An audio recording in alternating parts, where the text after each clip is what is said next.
Et donc salut à toutes et à tous les amis, c'est Darkos pour le dernier épisode de Boruto et on est sur une bonne lancée, c'est bon, c'est parti. Voilà, c'est cool, on a eu un épisode très mauvais et depuis on est sur une très bonne lancée donc c'est que du kiff, c'est bon, c'est très bon. L'épisode d'aujourd'hui adapte le chapitre numéro 61, le 62 mais également le début du 63. Autrement dit, l'anime Boruto va extrêmement vite, puisqu'en un épisode, on adapte presque 3 épisodes. J'ai du mal à parler, ma mâchoire ne suit pas mes mots, c'est très chelou. Et nous avons également eu l'annonce comme quoi il y allait bel et bien avoir une... Qu'est-ce qui se passe? Nous avons eu l'annonce comme quoi il y allait bel et bien... Qu'est-ce qui m'arrive? Nous avons eu l'annonce comme quoi il y allait bel et bien y avoir une pause de 3 mois. Putain, c'est pas dur à dire quand même, il va y avoir une pause de 3 mois, donc on a 3 épisodes de Boruto, et après 3 mois de pause. Putain, merde. Je suis très fort en acting. La colère. C'était ridicule, pourquoi je fais ça? Ce début est nul, catastrophique. Bref, c'est parti, on va faire le résumé de l'épisode, et en même temps, la critique et l'analyse. Dans le sens où habituellement, je fais le résumé, puis ensuite chapitre 2, j'analyse. Là, on va faire les deux en même temps. On va essayer, voir comment ça marche, et vous me direz en commentaire si vous aimez ce principe-là. Et avant le début, je vous invite fortement à liker la vidéo. On va essayer de mettre un record de likes. Sachez que je fais des vidéos sur YouTube depuis 5-6 ans maintenant. Et je n'ai jamais demandé de record de likes, de vous surpasser vous-même en tant que communauté. Donc, pour la première fois de ma chaîne YouTube, je vais faire comme d'autres youtubeurs et je vais vous demander 500 likes. C'est pas compliqué, je pense. Vous êtes 86 000, donc je demande 500 likes. On va voir si vous pouvez le faire. Voilà, c'est votre record à vous. Et voilà. Je compte sur vous. Montrons que les shinobi et les kunoichi sont puissants sur la chaîne de Darkos. Allez les loulous, allons-y.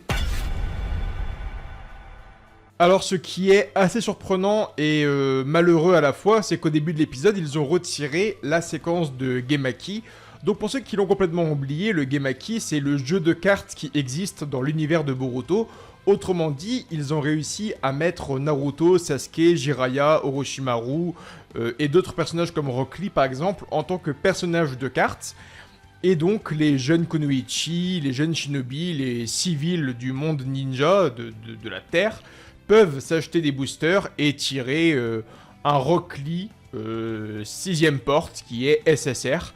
Et voilà, c'est un jeu de cartes comme Yu-Gi-Oh!, comme Pokémon, avec un système de R, SR, SSR. SSR. Dans le manga, du coup, lorsque Kawaki, Nojin, Shikada et Boruto sont devant la boutique, ils ouvrent bel et bien des sets et des packs de Gemaki. Et on a une séquence un peu drôle, puisque Boruto veut de la SSR, il veut du Sasuke, il veut des shinobi badass.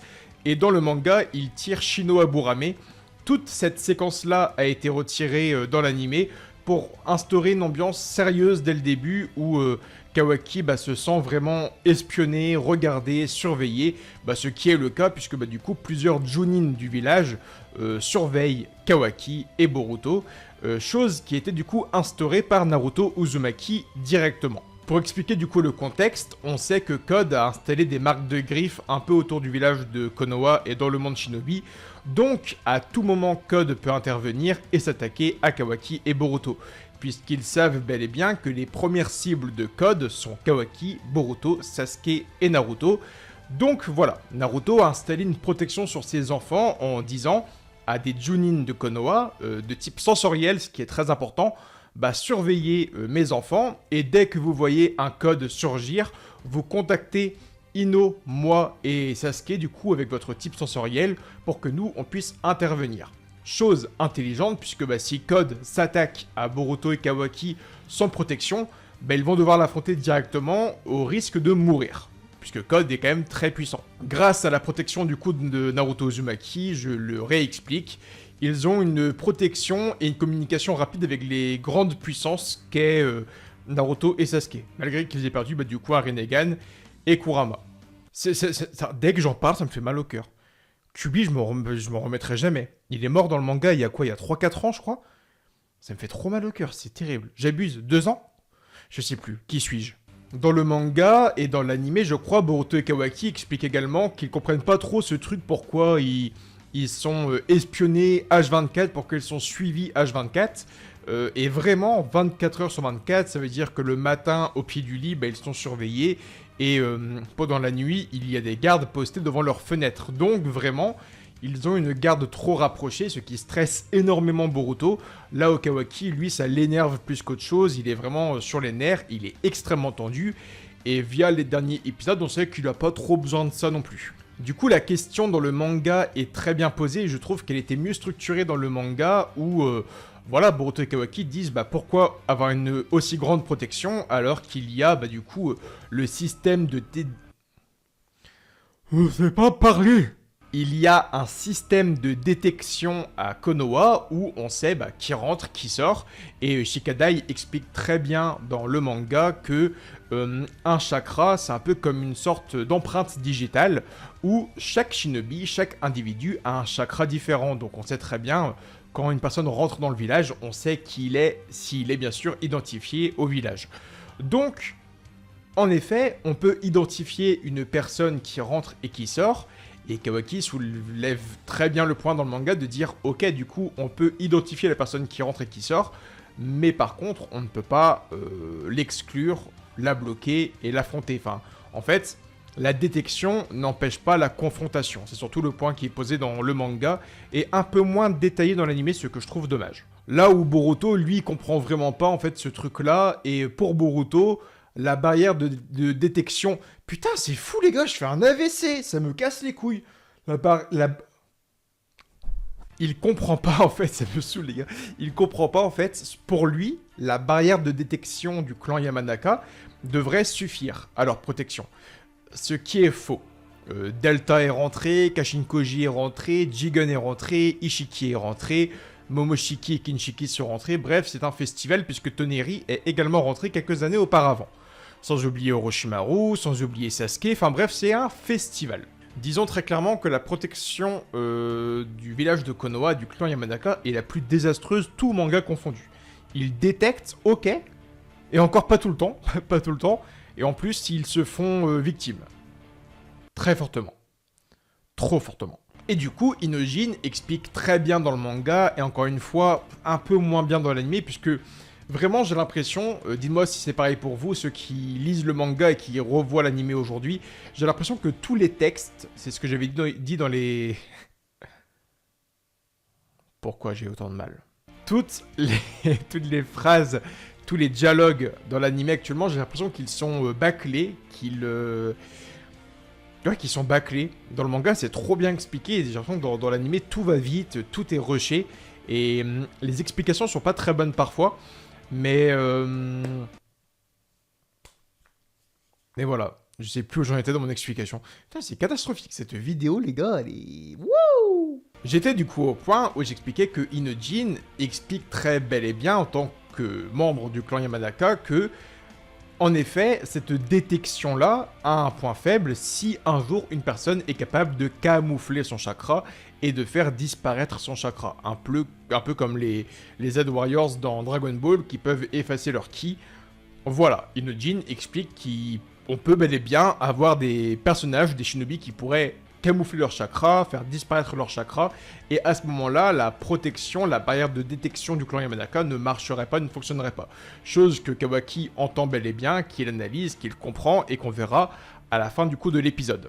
Il y a également une deuxième scène qui a été enlevée dans l'anime à mon plus grand désarroi, c'est Sasuke qui travaille avec des Junin de Konoha, et ils analysent du coup les marques de griffes. C'est une scène trop cool dans le manga. Alors, c'est pas non plus le plus important des chapitres, mais voilà, Sasuke qui est sur le terrain, qui examine les marques de griffes et qui analyse du coup, voilà, selon leur position, selon leur superficie et tout. Voilà, je pense que ça c'est plus un leurre qu'une vraie balise. C'est juste une marque de griffe pour attirer notre attention ici et laisser un espace vide plus loin là où on ne le surveille pas. Du coup, Sasuke expliquait, voilà, dispersez-vous, cette marque de griffe là... Voilà, je pense pas qu'il apparaîtra ici, c'est un leurre, et du coup Sasuke, en tant que grand shinobi, faisait la différence entre le leurre et la vraie balise de marque de griffe. C'était un moment tout bête, mais on voyait un Sasuke sur le terrain après l'accident du Rinnegan, et c'était très cool à voir, donc tout ce moment-là, ils l'ont enlevé dans l'animé, et c'est dommage. On a du coup la conversation de Amado et Shikamaru sur le toit de l'Hokage. La conversation, encore une fois, les dialogues sont un peu différents dans l'anime. Dans le manga, encore une fois, c'est mieux expliqué. Mais voilà, Shikamaru, pour la faire simple, il doute un peu de Amado encore. Il pense qu'il y a une possibilité comme quoi Amado prépare tout depuis le début. Et Amado se défend en disant « Bah, je ne pensais même pas que je ferais asile à Konoha il y a quelques semaines, quelques mois. Donc, bah, frérot, t'inquiète pas. Je n'organise pas tout, je ne prévois pas tout. On fait ce qu'on peut. » Et voilà, il parle un peu de Kawaki, de Boruto, de Code, il pose beaucoup de problématiques autour de tout ça, avec un peu d'humour comme le Shikamaru qui a interdit à Amado de fumer sur le toit alors qu'il fume lui-même. Enfin, c'est de l'humour tout bête, mais c'est de l'humour qui marche. Il y a un point également très important que Amado soulève qui est, à mes yeux, le sujet même de l'arc, c'est Amado qui explique que il y a une frontière très fine, très maigre entre l'amour et la folie. On a l'amour, et quand on aime trop, on rentre dans une sorte de folie et de mauvaise vision de l'amour. Et Shikamaru posait du coup la question du pourquoi Kawaki a une telle dévotion, une telle folie pour Naruto, et aussi pourquoi Code a une telle folie envers les Otsutsuki. Et voilà, Amado pose ce truc de dire, mais tu sais, il y a une frontière très fine entre la dévotion, la folie, et l'amour. C'est... Vraiment, il n'y a pas de frontière visible. Les deux se chevauchent un peu et on peut très facilement passer de l'amour à de l'amour obscène. C'est des choses qu'on voit dans des relations amoureuses, c'est des choses qu'on voit dans des relations parentales. Donc voilà, ce sujet est très important puisqu'il va concerner Amado par la suite, sans aucun spoiler. Et c'est très important. Et Shikamaru, lui, pense même que Code a passé et tiré un trait sur la vengeance envers Konoha, puisque ça fait des mois et des mois qu'ils attendent l'apparition de Code, et que le gars n'apparaît pas. Donc Shikamaru pense même et commence à supposer que Code a tiré un trait sur sa vengeance. Ensuite, on passe sur le gros de l'action, avec Kawaki qui va fuguer du coup de la maison Uzumaki. Tout est bien raccord par rapport au manga, quelques éléments changent, et je vais en parler rapidement, parce que c'est des bons rajouts et des scènes qui changent un peu, qui me gênent, mais qui, à la fois, sont cool. Il y a un truc que j'ai beaucoup aimé, c'est qu'en fait, si vous ne l'avez pas compris, Kawaki a pour objectif de rejoindre Code, quelque part, de se faire embarquer par Code, de se faire sacrifier envers Jubi, enfin bref. Kawaki veut se sacrifier pour laisser Konoha en paix, et pour que le monde Shinobi puisse avancer tranquillement, et voilà, que le fardeau qu'il représente disparaissent de Konoha. Et du coup, on a dans cette scène-là la dernière présence en fait de Kawaki dans la maison Uzumaki. Et dans l'anime, chose que j'ai beaucoup aimé, c'est que Himawari dort et Kawaki ouvre la porte, il regarde Himawari dormir, il va la voir en fait. Et il ferme la porte et en fait c'est la dernière fois que, en tant que frère, il va voir Himawari, qu'il la regarde, il ferme la porte et il part. Kawaki a pour objectif de disparaître, de ne plus jamais les voir, de se sacrifier, et j'aime en fait ce petit rajout tout bête qui dure 10 secondes d'un Kawaki qui va la voir, qui a une sorte d'attention fraternelle envers elle et qui disparaît. Dans le manga, on a juste une case où elle dort, mais Kawaki n'a pas de lien avec elle directement dans l'anime, ils ont fait cette frontière avec un Kawaki qui va voir Himawari dormir, et j'ai trouvé ça doux, beau et attentionné, ça améliore encore plus le personnage de Kawaki pour le coup. Ensuite, tout le reste est quasiment identique. Donc, Kawaki qui va sortir les ordures, qui sont des bouquins japonais, des magazines japonais. La chute dans le buisson, il re-rentre dans la maison. Alors, la seule différence, c'est que dans le manga, Kawaki monte dans sa chambre, il s'isole un peu. Il va du coup sur le lit de Naruto Uzumaki. Un lien qui est sympa, je trouve, de un Kawaki qui, avant de défaire son Kagebunshin, il se met sur le lit de son père, et il se pose comme ça, et il réfléchit un peu. C'est un truc qui n'a pas été appuyé dans le manga, mais que je trouve assez cool, c'est ce fait que Kawaki se recueille un peu sur le lit de son père. C'était ultra intéressant. Et du coup, Boruto, voilà, il sentait une présence à l'extérieur, une présence en haut, il savait pas trop ce qui se passait. Du coup, Boruto montait par la Kawaki. Il faisait, putain, mais qu'est-ce qui se passe? Pourquoi il y a ta présence à l'extérieur? Pourquoi t'es là à la fois? Il comprend pas trop. Du coup, Boruto, il parle à Kawaki, puis Boruto sort parler à Nishi, qui les surveille. Il fait ouais, Kawaki s'est barré, je crois, enfin il est plus là. Nishi fait bah si. Du coup, Boruto il ressort et il re-rentre par la Kawaki. Puis Kawaki répond pas trop, il est assez froid. Du coup, Boruto comprend que là il y a un souci. Il repart par la Nishi en mode non, là il s'est vraiment barré, sonne l'alerte. Et Nishi est en mode non, mais tu mytho, il est là donc vous m'aurez pas comme ça. Puis Naruto arrive, Naruto parle à Nishi. En fait, il y a beaucoup ce truc dans le manga que j'aimais, c'était la tension qui montait de plus en plus où Boruto, il sent un truc bizarre, il monte dans la chambre, il parle à Kawaki, il parle à Nishi, il fait ouais, il y a un truc qui est chelou. Puis il parle à Kawaki, puis il reparle à Nishi, il donne l'alerte, puis il prévient son père il monte et tout. Il donne l'alerte mais sans trop la donner, puis Boruto il fait putain ça avancera pas, vous me cassez les couilles, et il part en courant. Dans l'anime, c'est beaucoup plus simple. Dans l'anime, il y a du coup Kawaki qui se réfugie dans les toilettes. Et Boruto capte qu'il y a un truc qui va pas. Il bourrine la porte. Naruto fait mais vas-y, qu'est-ce qui se passe et tout, t'as besoin d'aller aux toilettes, c'est de l'urgence. Il fait non, il y a un truc que je sens pas. Ils sortent dehors parler à Nishi. Nishi fait ah non, ils sont dedans.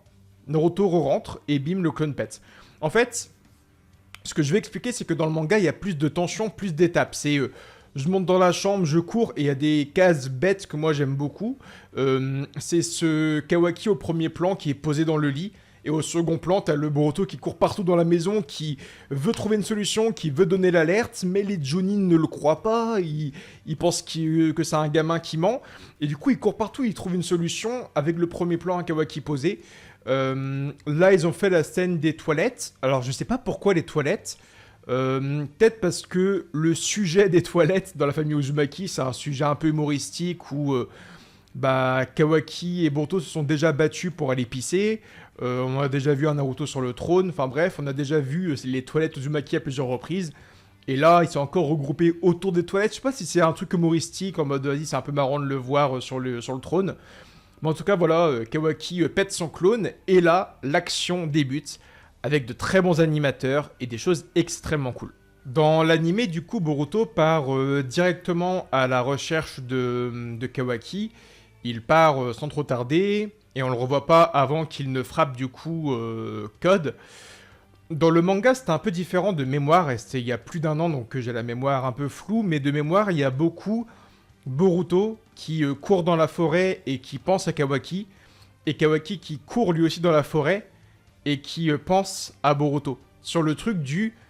Putain, c'est bizarre parce que Kawaki a caché son chakra, il s'est camouflé, il s'est rendu invisible aux vues des ninjas sensoriels, et du coup c'est Boruto qui se pose la question, pourquoi je ressens Kawaki, pourquoi je suis le seul à sentir son chakra à l'extérieur, pourquoi voilà je suis le seul capable de faire ça, là où les unités de Ino n'y arrivent pas, là où mon père n'y arrive pas, pourquoi je ressens ce chakra de Kawaki.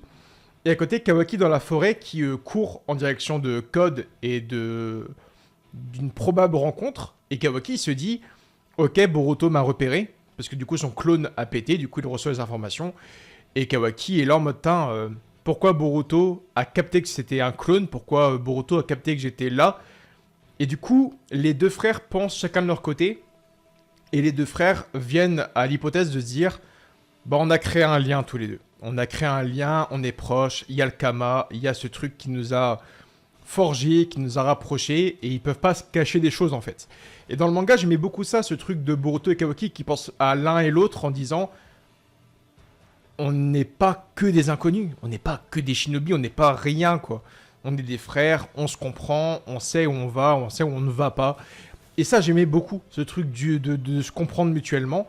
Dans l'anime, c'est Code qui dit à Ada, mais pourquoi Boruto a capté que Kawaki n'était plus là, et c'est Ada qui dit, je sais pas, c'est peut-être en lien avec leur Kama, peut-être en lien avec leur truc et tout.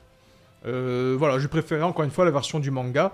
Mais c'est très cool, il y a des rajouts très cool, intéressants. Et puis, comme je l'ai dit, l'animation du début de combat Code versus Kawaki est très cool. Il y a des frames très intéressantes, l'épisode est très bon. Et pour vous donner une hype plus ou moins bonne, c'est que l'épisode là, qui vient de sortir, est très cool, mais il serait bien en dessous des 3 prochains épisodes.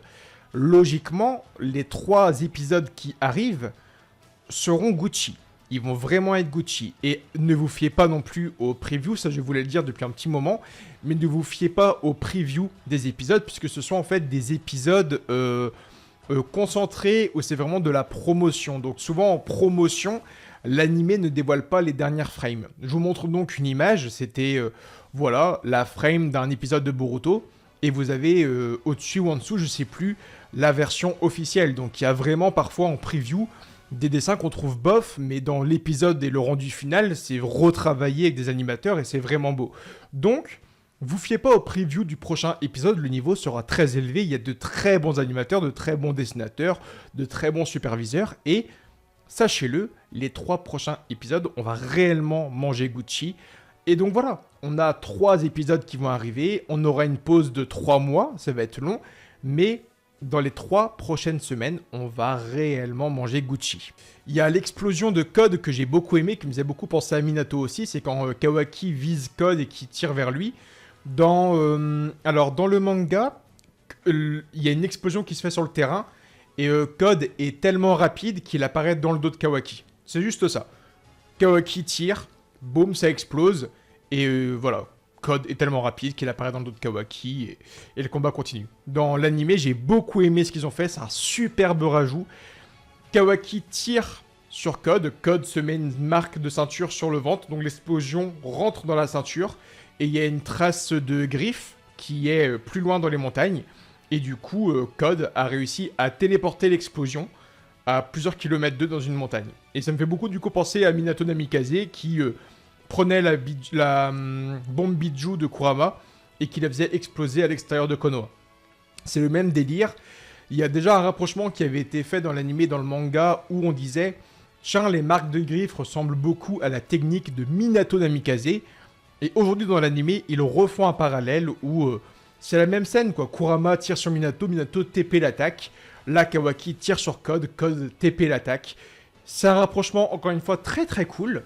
Et je pense que c'est pas fait au hasard, il y a vraiment un lien entre les techniques de Minato et de Code. Et bref, on finit avec la rencontre et le sauvetage de Boruto sur Kawaki, et un Boruto qui est prêt à prendre part au combat. Je parle pas du coup trop au résumé, review, ce qui se passe pas et tout.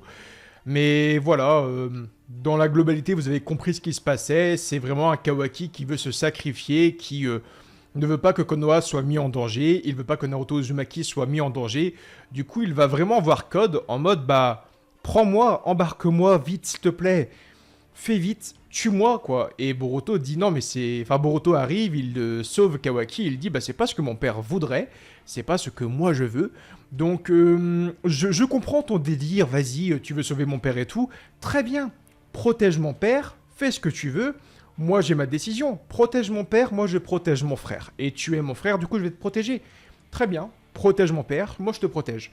Et Boruto a une maturité folle, où il frappe Kawaki, il dit, vas-y, tu me saoules. Enfin, ferme-la, quoi. Reste par terre. Je m'occupe de l'autre Keke qui est roux. Moi aussi, je suis roux, merde. Mais voilà, c'est très cool. Et on finit avec ce Boruto qui fait beaucoup penser, du coup, à l'épisode 1. Un Boruto qui a les yeux fermés, qui se relève et qui a le Kama qui se développe. C'est un plan qui rappelle du coup beaucoup le Mirai Boruto, le Boruto adolescent-adulte. Mais voilà, on a ce Kawaki qui est prêt à se sacrifier, ce Boruto qui veut pas que Kawaki parte, qui est parti à la rencontre de Code en disant bah vas-y, les Chunin me repéreront puisque bah ok, toi tu caches ton chakra, mais moi mon chakra il est détectable, donc j'ai fugué, je t'ai rejoint pour que Naruto, Sasuke et compagnie me rattrape très bientôt. Donc ça va être trop cool, les prochains épisodes vont être Gucci, très très bon épisode, je le répète, l'animation de Code Kawaki c'était sublime, c'est le Boruto qu'on veut. Donc voilà, c'est trop bien, j'ai vraiment vraiment kiffé l'épisode, c'était vraiment vraiment bon. Je peux rien dire de plus, encore une fois, c'est un bon 8 sur 10.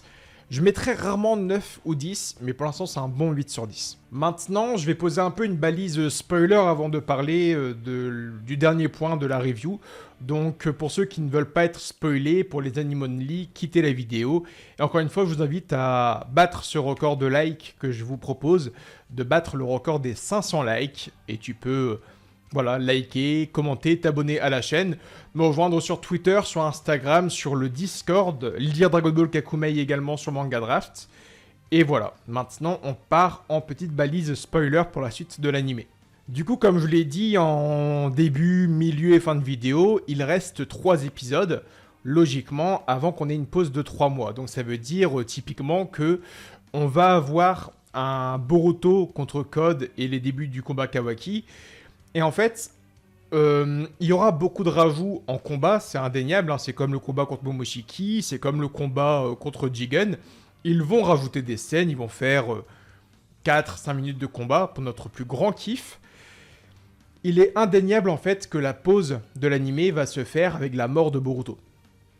Donc comme vous le savez, Kawaki va tuer Boruto Uzumaki et je pense que la pause arrivera à ce moment-là où ils vont profiter pour faire cette pause de 3 mois où on va retrouver un Boruto mort au sol, un Naruto Uzumaki qui fait non Boruto bella. Mais voilà, du coup on aura vraiment ce Boruto qui va jaillir sur le sol avec le torse et le ventre qui est perforé par le bras de Kawaki. Et ça se finira comme ça, on aura une pause de 3 mois et du coup les Anime Only penseront que Boruto Uzumaki est mort et c'est très bon comme idée.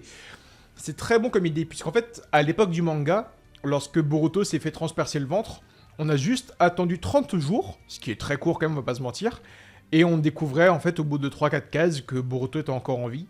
Et c'est con parce qu'en fait tu te poses la question de te dire, bah merde, Boruto est vraiment mort. Du coup, est-ce que le foreshadowing du début, il n'existe pas? Qu'est-ce qui se passe réellement? Est-ce qu'on nous aurait pas un peu mindfuck et tout? Donc tu comprends pas trop ce qui se passe. Et le chapitre d'après, en début de chapitre, t'apprends que Boruto est vivant, tu vois. Donc là, l'animé va être beaucoup plus intelligent, où Boruto va mourir, ils vont faire une pause de 3 mois.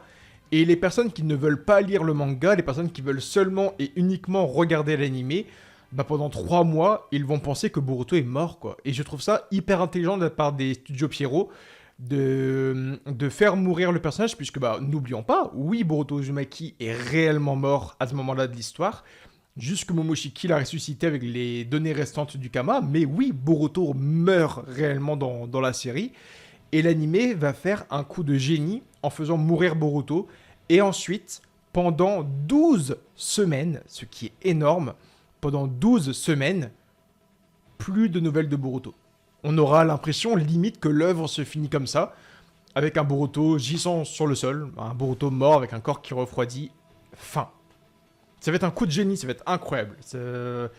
Et connaissant un peu, et ça je fais ma prédiction, ma preview, ma théorie, vous voyez le genre d'ending qu'ils ont fait avec la mort de Kurama, où tu voyais toute la vie de Kurama avec Naruto, petite rétrospective. Je suis prêt à mettre ma main à couper, puisqu'on sait qu'il va y avoir un gros budget sur les épisodes, puisqu'on sait qu'il va y avoir une grande qualité sur les épisodes. Je suis prêt à mettre ma main à couper, que lorsque Boruto va se faire perforer le ventre, lorsque Boruto va jaillir sur le sol, on va avoir un ending de fin pour cette pause, et on verra, et je prie hein, les gars, de voir le Boruto bébé jusqu'au Boruto d'aujourd'hui, et voir une sorte de rétrospective où on voyait Boruto avec son père sur les photos de famille, on voyait Boruto apprendre à marcher, Boruto avec Hinata, le premier biberon, Enfin, vraiment, j'aimerais trop qu'il fasse ça, où t'as Boruto sur le sol, mort, et là, ending spécial, et on voit la vie de Boruto qui défile, on le voit bébé, on le voit naître. Pourquoi pas, les gars, pourquoi pas voir l'accouchement d'Hinata? On a vu l'accouchement de Kushina à l'époque, pourquoi ne pas voir l'accouchement de Hinata? Tout ça en ending, voir la naissance de Boruto, voir Boruto qui apprend à marcher, les premiers mots de Boruto, les premiers pas de Boruto, les premiers pas de Boruto à l'académie, voir vraiment tout ça en ending, comme à l'époque de Kurama. Et ensuite, on finit avec un Naruto qui voit son fils mort. Et on termine avec un Boruto! Fin d'épisode. 3 mois de pause. Ce serait incroyable. Pardon. Qu'est-ce que je fais là? Ce serait incroyable, ce serait incroyable, ce serait incroyable. Je kifferais trop qu'il fasse ça. Je kifferais trop. Je croise les doigts. Ce serait incroyable. Et s'ils ne le font pas, je sais pas, envoyez des mails au studio Pierrot et faites-moi bosser avec eux parce que j'ai un plus gros potentiel. Au bout d'un moment, parlons français quoi. Merci. Sur ce, je vous dis à très bientôt pour de nouvelles vidéos. On n'oublie pas le petit record, le petit défi des likes. Et je vous dis à très bientôt pour de nouvelles vidéos. Datte Basso.